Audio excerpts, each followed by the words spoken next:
On a rainy afternoon, a grainy clip from the 1980s surfaced online and quickly became the subject of speculation. The footage, introduced by Eddie Abbott, a veteran military intelligence analyst, claims to show Soviet-era recovery teams unearthing a massive buried craft of such scale and sophistication that it defies conventional explanation. According to Abbott, the video is authentic, Russian in origin, and dates back to a time when many nations quietly recovered objects that society was not yet ready to comprehend. You know, sometimes a video comes across that you cannot believe. Just got released. This video we're about to watch is from the 1980s, and it is a Russian footage video. They uncovered a massive craft buried under the ground. This video is 100% legitimate. The footage is absolutely spectacular. We had heard about things like this when I was in the military, knowing full well we have recovered giant craft like this ourselves. We heard that it was not just our country, it was all over. So what you're about to see is going to blow your mind. This craft is over 2 football fields long in each direction. It is enormous. It took them years to dig it up, to excavate it. I don't know what happened to the craft, but I know this is legitimate. Check this out.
He speaks with the low, controlled authority of someone who has worked in classified environments and seen more than he could ever speak about publicly. His tone, his specificity, and the weight of his experience have convinced a great many people that what they are watching is not mere cinema or a hoax, but a window into an era of secret operations and extraordinary technological discoveries. The footage itself is cinematic in its own raw way.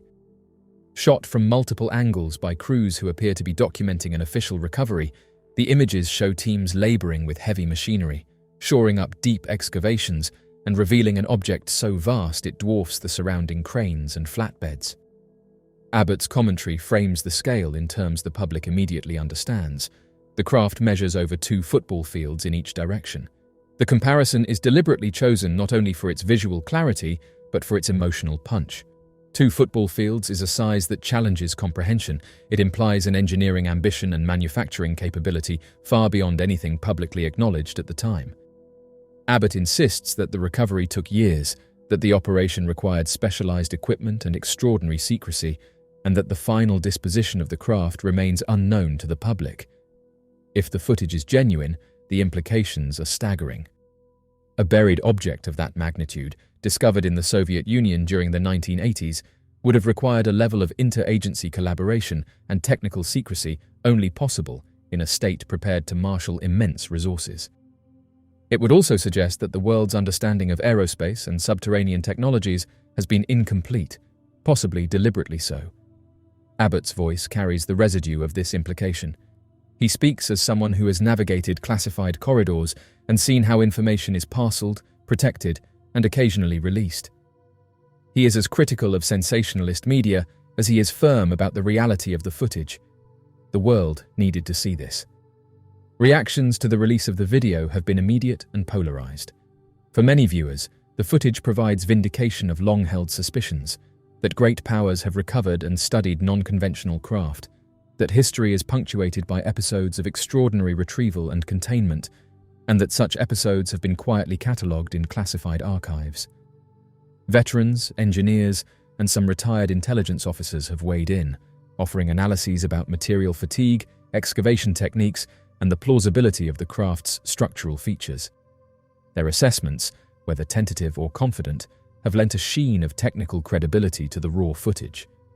People who have spent careers in aerospace and defense look at the angles, weld marks, openings, and mounting points and see an object whose sophistication is hard to reconcile with known Cold War-era projects. At the same time, skeptics have raised important questions. The 1980s were a fertile period for both state propaganda and imaginative filmmaking. Photographic manipulation existed then as it does now, and the possibility of staged footage cannot be dismissed outright. Critics point to lighting inconsistencies, the absence of corroborating archival documents, and the lack of an official admission from any government as reasons to remain cautious. The scientific method demands that extraordinary claims be met with extraordinary evidence, and so long as critical information, metallurgical analyses, chain of custody documentation, and authenticated testimonies from those directly involved remains unavailable, skepticism will hold sway in many quarters. Abbott anticipates this response and addresses it directly by leaning on personal credibility and experience. He recounts that, during his time in uniform, he heard of recoveries like this one from colleagues who had been present at similar scenes. He describes a tacit international awareness that recoveries were not confined to a single country. For him, the most plausible explanation is that numerous nations stumbled upon objects that required immediate classification and containment. Abbott's account suggests a quiet, cross-national consensus. Some discoveries are too disruptive to be released into public discourse without preparation. He argues that the footage, having surfaced now, offers a rare chance to open a door that authorities have kept closed for decades. The larger cultural reaction has been predictable in some ways and revelatory in others. On social media, the clip ignited a frenzy of analysis. Users paused frames, annotated weld patterns, compared structural geometry with known aircraft, and debated possible propulsion systems. Mainstream outlets, initially cautious, began to run measured pieces that interviewed historians, engineers, and intelligence analysts about the broader context of Cold War recoveries. Podcasts devoted entire episodes to parsing Abbott's testimony and the footage's provenance. The sheer scale of public curiosity has turned this into a phenomenon that transcends mere curiosity.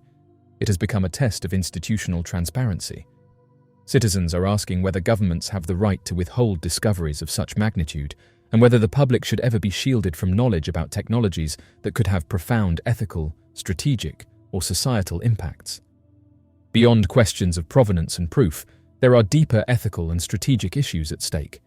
If the craft is, as Abbott suggests, of non-conventional origin, intelligent in design, or beyond the industrial repertoire of the era, then the regulated study of such an object raises moral questions about safety, autonomy, and the rights of humanity to access transformative knowledge.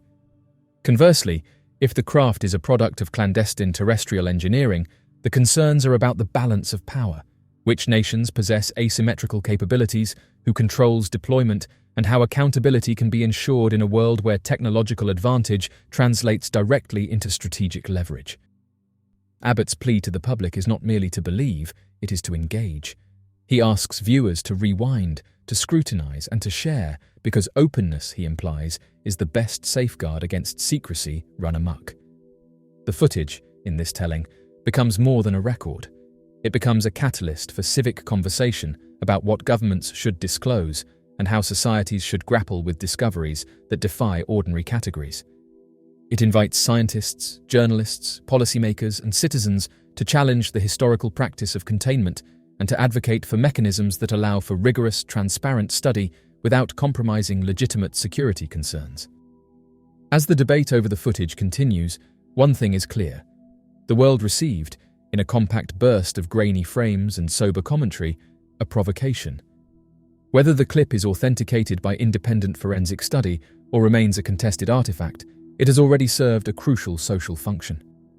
It has forced questions into public space, questions about what governments might withhold, how our historical record is constructed, and who gets to decide what the public knows.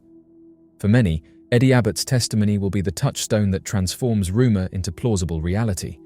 For others, it will remain a captivating but unverified piece of Cold War lore. Either way, the video has reopened a conversation about the limits of secrecy and the rights of a public to understand the technologies that shape its future. The footage will be debated, dissected, and investigated further, but its most enduring effect may be the simple reminder that the past still has the power to astonish, and that our collective appetite for truth, once awakened, rarely goes back to sleep. In a remarkable event that has captured global attention, a series of photographs have recently surfaced online showing a glowing, unidentified flying object hovering above the Dome of the Rock in Jerusalem during the night. The images, uploaded by several eyewitnesses, depict a bright, glowing orb floating silently over one of the most revered and significant religious sites in the world. This incident has sparked widespread discussion, with many questioning the nature of the sighting, while others speculate about its potential religious or extraterrestrial significance. The images, which have been shared on social media platforms and news outlets, are clear, vivid, and difficult to dismiss as ordinary objects or tricks of light, prompting renewed interest in the UFO phenomenon. The Dome of the Rock is one of the most iconic and sacred sites in the world, located in the heart of Jerusalem on the Temple Mount. It holds profound religious significance for Jews, Christians, and Muslims alike. Built in the late 7th century, it is one of the oldest surviving works of Islamic architecture and is regarded as the third holiest site in Islam. According to tradition, it is the spot where the Prophet Muhammad ascended to heaven during the night journey. Given the religious and historical significance of the Dome of the Rock, any unusual event that occurs in its vicinity inevitably draws attention. In this case, the appearance of a glowing UFO over the site has only heightened intrigue and speculation. The symbolism of a UFO hovering over such a spiritually charged location has led to various interpretations, some viewing it as a sign from above, while others see it as further evidence of extraterrestrial interest in humanity's most sacred places. What sets this sighting apart from many other UFO encounters is the clarity and detail of the photographs that have been uploaded. The images show a glowing orb of light hovering above the Dome of the Rock, seemingly stationary in the sky. The object emits a bright white light, which contrasts sharply against the dark night sky, making it easily visible. Eyewitnesses describe the UFO as being silent, with no noticeable movement or sound, adding to the mystery of its presence. Multiple angles of the UFO were captured by different individuals, all of whom uploaded their images to social media platforms like Twitter, Instagram, and Reddit. The consistency of these images, taken from various vantage points, has made it difficult to dismiss the sighting as a hoax or mere optical illusion.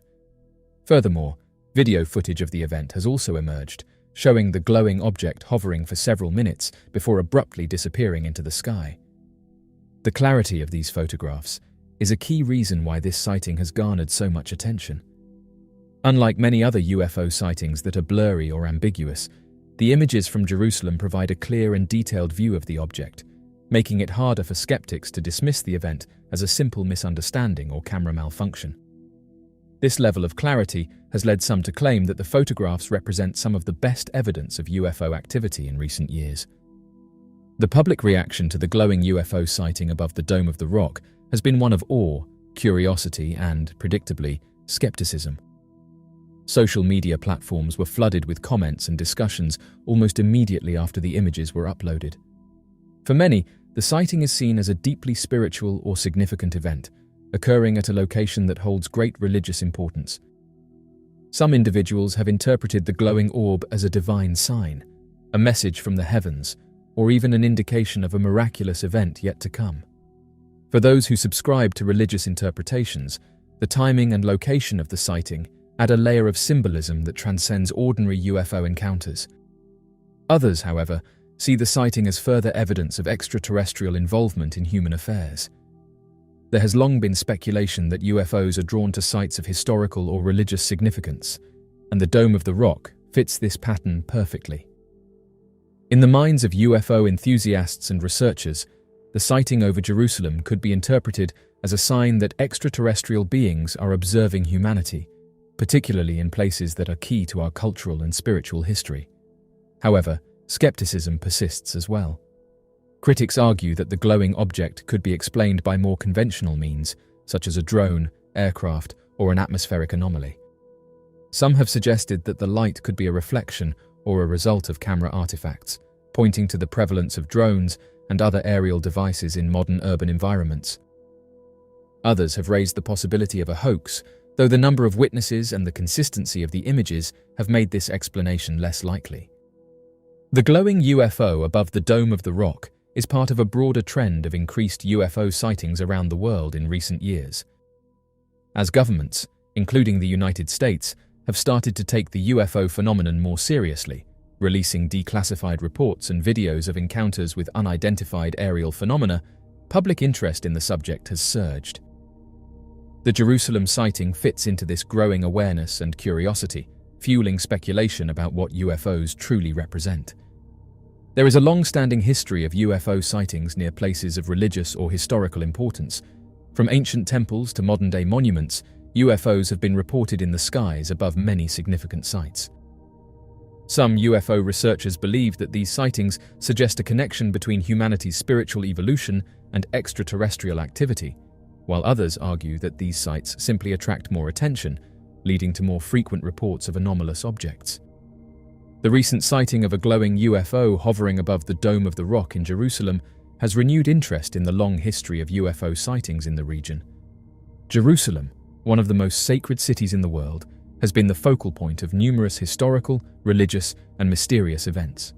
Over the years, there have been several reported UFO sightings above this ancient city, particularly near its holy sites. These sightings have captivated both UFO enthusiasts and skeptics alike, as the city's profound religious significance seems to amplify the intrigue surrounding these phenomena. The Dome of the Rock, in particular, has been the site of repeated UFO sightings. One of the most well-known incidents occurred in January 2011, when multiple witnesses reported seeing a bright, glowing object descend over the Dome of the Rock during the night. The event was captured on video from several different angles by various individuals, showing a small, luminous object hovering in the night sky. After hovering for a few moments above the holy site, the object shot upward at an incredible speed, disappearing into the sky. These videos quickly went viral and sparked widespread debate. The footage was analyzed and scrutinized by both believers and skeptics, with some arguing that the video showed a genuine UFO encounter, while others claimed it could be a cleverly crafted hoax or a misidentification of a man-made object such as a drone or an aircraft. Despite the controversy, the 2011 sighting remains one of the most discussed UFO encounters in recent history, particularly because of its location at one of the most significant religious sites in the world. Other reports of UFO sightings over Jerusalem date back even further. In the 1990s, there were sporadic claims of strange lights and objects seen moving across the sky, often near the Temple Mount and other holy sites. These reports were typically dismissed as atmospheric anomalies or misinterpretations of natural phenomena, but the persistence of such sightings has led some to question whether there is something unique about Jerusalem that attracts these unexplained objects. UFO sightings near places of religious and historical importance, like Jerusalem, carry a deeper level of significance for many people. The symbolism of these events is often interpreted in ways that transcend typical UFO encounters. For some, the appearance of strange objects in the skies above sacred locations is seen as a sign of divine intervention, as though these sightings are messages from a higher power. In a city as spiritually charged as Jerusalem, where Judaism, Christianity, and Islam converge, the idea that a UFO could have a religious or mystical meaning is particularly resonant. This theory is supported by accounts throughout history of strange celestial events near places of religious significance. Ancient texts, including the Bible, contain descriptions of unusual lights, objects, and phenomena in the sky, which were often interpreted as omens or divine signs. For example, the Star of Bethlehem in Christian tradition is sometimes viewed as a UFO-like event, and in Islamic tradition, there are references to celestial phenomena associated with the Prophet Muhammad's night journey, which took place at the Dome of the Rock. Given Jerusalem's status as a religious epicenter, it is not surprising that UFO sightings above the city spark such intense speculation. For believers, these sightings offer a tantalizing possibility that humanity is being observed by forces beyond our understanding, forces that may be linked to both extraterrestrial visitors and divine entities.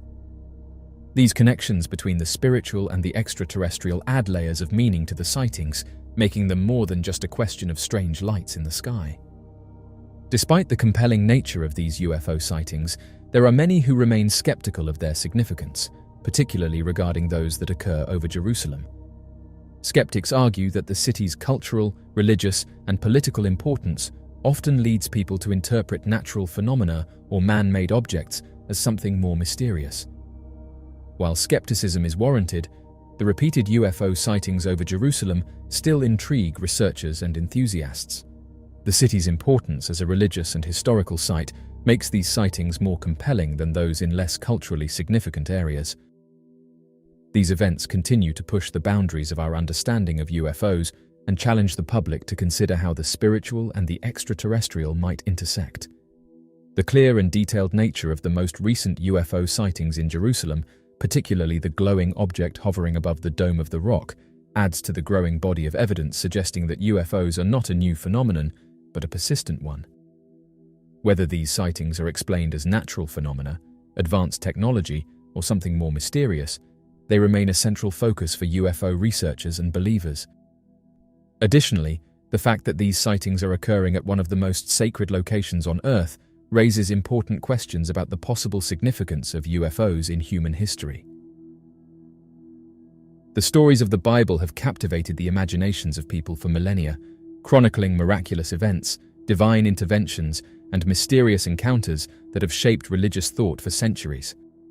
However, in recent years, some researchers and theorists have posed a provocative question. Could some of these biblical events, especially those involving celestial or divine beings, have been sightings of unidentified flying objects? Given the lack of scientific knowledge thousands of years ago, ancient people may not have had the tools or language to accurately interpret and describe such phenomena. Instead, they might have framed these experiences within their spiritual and religious belief systems, attributing them to gods or angels. This theory, while controversial, opens up an intriguing perspective on ancient encounters and how they may relate to the modern-day UFO phenomenon. Many biblical accounts involve the appearance of celestial beings or mysterious objects in the sky that are described in religious terms. The story of Ezekiel's vision, recorded in the Bible's Old Testament, has fascinated scholars and theologians for centuries. However, in recent decades, some have proposed an intriguing and unconventional interpretation of the prophet Ezekiel's experience, that he may have been witnessing a UFO. Described in the first chapter of the book of Ezekiel, the vision includes vivid imagery of strange, otherworldly figures, flying objects, and bright lights that defy natural explanation. Given the technological limitations and worldview of Ezekiel's time, it's possible that the prophet interpreted what he saw as a divine encounter rather than an extraterrestrial one. This theory, while controversial, presents a compelling reimagining of one of the Bible's most enigmatic passages and raises intriguing questions about how ancient people might have interpreted potential UFO sightings. Ezekiel was a prophet in ancient Israel during the Babylonian exile, around 600 BCE. In the opening chapter of the book of Ezekiel, he describes an astonishing vision while standing by the Kebar River in Babylon. According to Ezekiel, the heavens were opened, and he saw visions of God. He describes a powerful whirlwind coming out of the north, accompanied by a great cloud with fire, lightning, and a brightness around it. Out of this fiery spectacle emerged 4 living creatures, each with 4 faces and 4 wings. These creatures appeared human-like, but had faces of a man, lion, ox, and eagle. Beneath them were wheels within wheels, which moved in all directions without turning. The whole vision radiated an intense light, with the sound of the wings described as the noise of great waters, or the voice of the Almighty. This vision, rich in symbolism and detail, is traditionally understood in a religious context, representing a divine revelation or encounter with heavenly beings. However, modern interpreters, particularly those within the UFO research community, have suggested that Ezekiel's vision bears striking similarities to descriptions of UFO sightings and encounters with extraterrestrial entities in contemporary reports.